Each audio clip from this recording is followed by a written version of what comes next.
क्या हमारी नीति, किस्मत, समस्त भावी घटनाएं पूर्व निर्धारित हैं या मनुष्य के वश में कुछ है? कुछ लोग कहते हैं कि हमारे करने से, सोचने से, भाव से सब हो सकता है।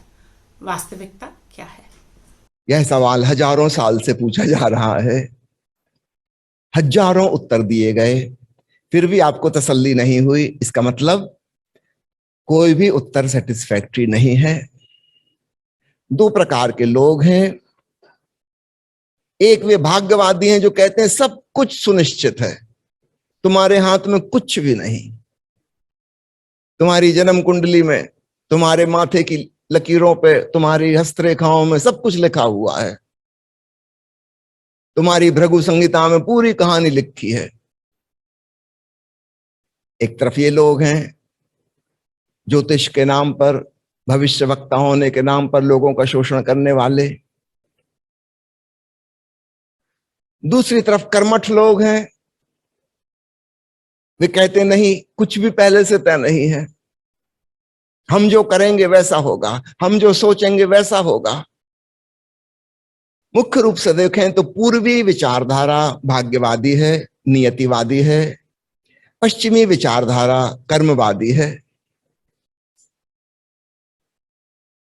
मैं आपसे मध्य की बात कहता हूं। केवल दो हिस्सों में चीजों को नहीं बांटा जा सकता,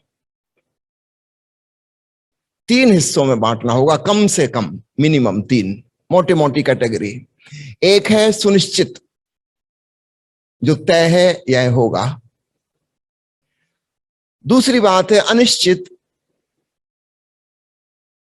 एक है एसेंशियल, दूसरी है नॉन एसेंशियल, कोइंसिडेंटल, संयोगिक। हो भी सकती है, नहीं भी हो सकती है। और बीच में एक तीसरी कैटेगरी है सेमी एसेंशियल। तो एक है अनिवार्य, एक है गैर अनिवार्य, और तीसरी है ना तो पूरी तरह अनिवार्य और ना गैर अनिवार्य, मध्य में। अगर हम चाहें तो बदल सकते हैं, और अगर हम कोशिश नहीं करेंगे बदलने की तो फिर वैसा ही होगा जो तय है। थोड़ी सी चीजें हमारे हाथ में है। तो सर्वाधिक महत्वपूर्ण हिस्सा वो बीच का है, सेमी एसेंशियल, अर्ध अनिवार्य।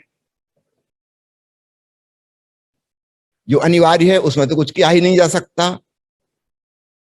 जो कोइंसिडेंटल है वो बहुत सारी चीजों पर निर्भर है, मल्टीपल फैक्टर्स पर। उसमें आपके कर्म, आपकी सोच विचार, आपकी भावनाएं, आपकी धारणाएं, आपकी हिप्नोसिस, वो सब चीजें भी एक फैक्टर हैं, लेकिन उसके अलावा और सैकड़ों फैक्टर हैं। उन सब का जो मिला जुला फाइनल बाई प्रोडक्ट होगा वैसा होगा। तीसरी कैटेगरी साधक के लिए बहुत महत्वपूर्ण है। अगर वह जाग कर जिएगा, होशपूर्वक जिएगा, तो कुछ चीजें बदली जा सकती हैं। यह कैटेगरी बहुत छोटी सी है।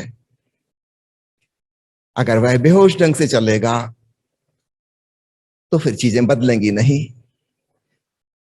अगर मैं रास्ते पर जा रहा हूं और मुझे पता है कि यहां गड्ढा है, तो मैं बच सकता हूं। अगर मुझे नहीं पता, मैं इसके प्रति जागरूक नहीं हूं कि गड्ढा है, तो संभावना है मैं गड्ढे में गिरूंगा। पता होने पर बचने की संभावना बढ़ गई। तो वहां प्रोबेबिलिटी है, संभावनाएं हैं। जानेंगे तो चीजें बदल जाएंगी, नहीं जानेंगे तो चीजें जैसी होनी थी वैसी ही होंगी। तो दो कैटेगरी में नहीं बांटिए, तीन कैटेगरी में बांटिए। और मैं आपसे निवेदन करूंगा, ओशो की एक किताब जिसका टाइटल है ज्योतिष अद्वैत का विज्ञान, और दूसरी ज्योतिष अर्थात अध्यात्म, इन दो प्रवचनों को पढ़िए अथवा सुनिए। ओशो का सारा साहित्य oshoworld.com की वेबसाइट पर डाउनलोड किया जा सकता है। सीधा सीधा बिना डाउनलोड किए भी सुना जा सकता है। ओशो फ्रेग्रेंस की वेबसाइट पर सारी किताबें उपलब्ध हैं, आप डाउनलोड करके पढ़ सकते हैं। इसके अलावा और भी वेबसाइट हैं, ओशो गंगा, वहां पर भी सारा साहित्य उपलब्ध है।